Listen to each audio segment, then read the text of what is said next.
I'm an investigative journalist because I believe that investigative journalism is the most important sort of journalism.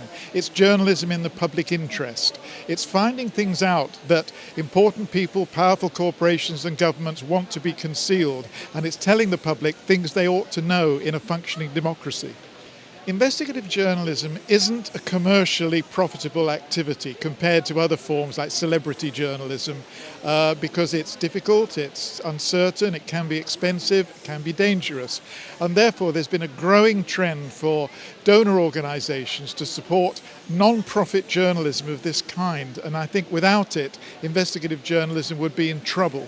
A good example of the kind of investigative journalism I've done over the years was our investigations on The Guardian into bribery and corruption by one of the world's biggest arms companies, BAE.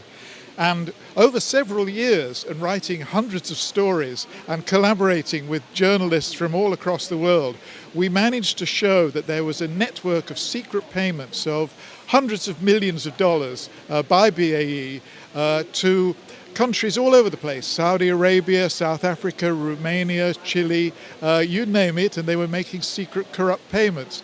As a result of that, there was a major investigation by the Department of Justice in the United States, and BAE ended up being fined $300 million. And I think we exposed something they were doing that they never believed would come to light.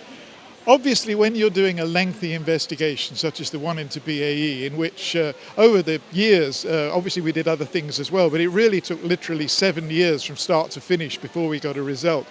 Obviously, you need some resources. It helps if you've got the support of a big media organisation.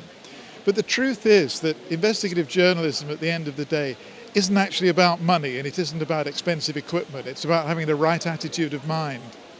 You certainly need money as well if you're going to get a good result. I would say to a donor who's considering whether to support investigative journalism that there are a few other things you could do that are more fruitful for democracy than ensuring that people have, it's like the water supply, having a genuine uncontaminated supply of truthful information about what is really going on in people's countries. I think that's what makes democracy work.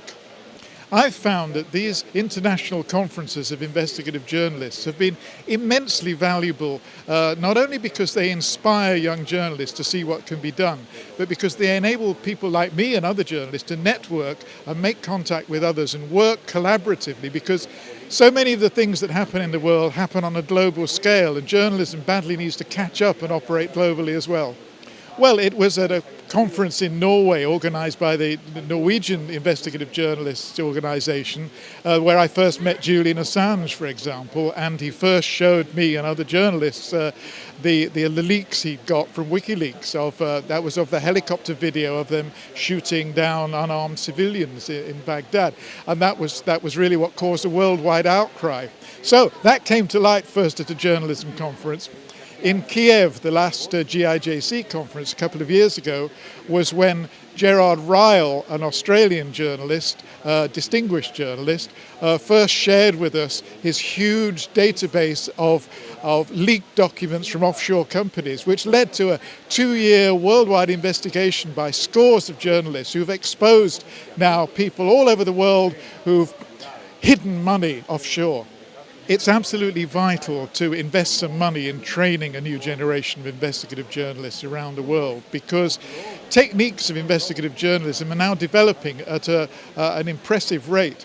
It's now important to be able to understand software, to be able to do data mining, to handle these huge mass digital leaks that are taking place, to be able to visualize stories in a wholly new way. The age of the internet has made a world rich in new possibilities, and it's really important that investigative journalists have a share of that.